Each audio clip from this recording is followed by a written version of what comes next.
ফুটন্ত গরম দুধে তালের পিউরি দিয়ে দারুণ স্বাদের খাবার। তো চলুন, আগে তালের পিউরিটা দেবো না, আগে দেবো সুজি দিয়ে সুন্দর ডোটা তৈরি করে তারপরে মজাদার খাবারটা তৈরি করে নেব।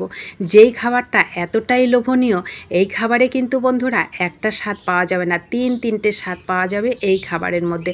তো চলুন রেসিপিটা শুরু করা যাক। এটা তৈরি করতে আমার তেমন কিছু লাগবে না, 1 বাটি সুজি আর তালের পিউরি 1 বাটি। প্রথমে একটা ডো তৈরি করে নেব। তার জন্য উনুনে কড়াই বসিয়ে দিয়ে দেবো 1-1.5 বাটির মতন দুধ। 1 বাটি দুধ দিলাম আর হাফ বাটি জল দিলাম, একটু লবণ দেবো আর 2 চামচ চিনি দেবো। হালকা একটু মিষ্টি মিষ্টি হবে, খেতে ভালো লাগবে। তারপরে একটু ভালো করে চিনিটা মেল্ট হওয়া পর্যন্ত দুধটাকে একটু ফুটিয়ে নেব।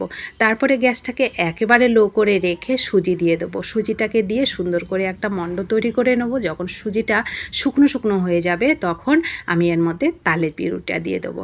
তালের পিউরিটা দিয়ে গ্যাসটাকে একদম লো করে রেখে সুন্দর করে এই মণ্ডটা তৈরি করে আমি এটাকে একটা থালাতে নামিয়ে নেব। তো থালাতে নামিয়ে নিয়ে একটু ঠান্ডা করে নেব। হাতটা দেওয়া যায় এরকম হালকা একটু গরম অবস্থায় এটাকে সুন্দর করে মেখে নেব। হাতে একটু ঘি নিয়ে নেব, তাহলে খুব সুন্দর ফ্লেভার হবে আর হাতে লেগেও যাবে না।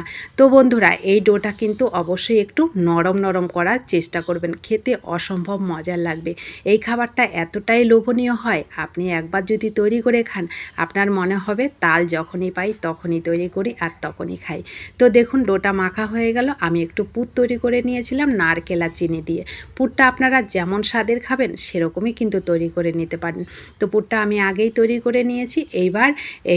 এবার হাতে আরেকটু ঘি মেখে ছোট ছোট করে লেচি কেটে এইভাবে বাটির মতন করে নেব। নিয়ে বাটির মতন করে ভেতরে একটু পুরটা দিয়ে দেবো। এইভাবে এটাকে পুরটাকে মুখটাকে বন্ধ করে দিয়ে, মানে চপ যেরকম হয় ওরকম করে একটু পাতলা পাতলা করে চেপে এইভাবে এইগুলোকে সমস্তগুলো করে নেব। দেখুন একটু খেয়াল করলেই বুঝতে পারবেন কীরকম করে আমি তৈরি করেছি। খেতে অসম্ভব মজার লাগে বন্ধুরা এই খাবারটা। একটা খাবারে একটা স্বাদ না, তিনটে স্বাদ পাওয়া যায় এই খাবারটায়। এতটাই লোভনীয় খেতে লাগে এই খাবারটা। আপনি কাউকে যদি তৈরি করে দেন, সে বলবে কিভাবে তৈরি করেছে এই খাবারটা, সে জানতেই চাইবে। এতটাই সুস্বাদু হয় এই খাবারটা। তো দেখুন আমি একইভাবে সমস্তগুলোকে তৈরি করে নিয়েছি একদম চপের মতন করে। আলুর চপটা যেমন করে তৈরি করা হয় ঠিক সেরকম করে আমি সমস্তগুলো তৈরি করে নিয়েছি।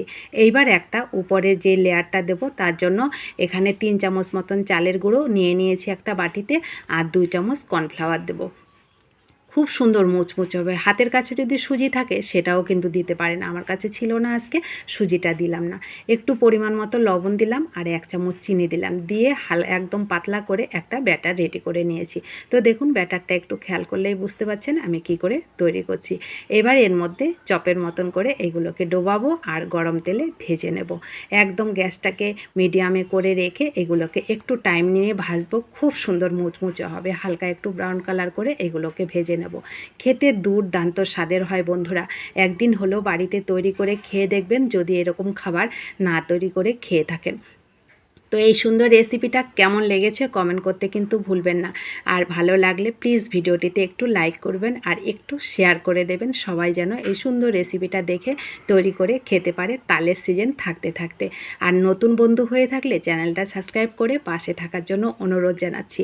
আর পাশে থাকা বেল আইকনটিও প্রেস করে দেবেন সুন্দর সুন্দর রেসিপিগুলো সবার আগে আপনাদের কাছে পৌঁছানোর জন্য। আর যারা আমার পাশে আছেন তাদেরকে আমার অসংখ্য অসংখ্য ধন্যবাদ ও ভালোবাসা।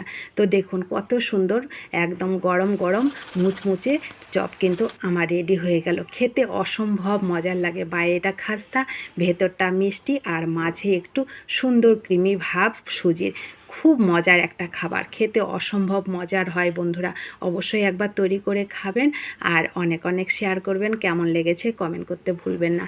ফেসবুক পেজ থেকে দেখলে পেজটা ফলো করে রাখার অনুরোধ রইল। যারা ফলো করেছেন তাদেরকে আমার অসংখ্য ধন্যবাদ ও ভালোবাসা। দেখা হবে নতুন কোনো রেসিপিতে। ধন্যবাদ।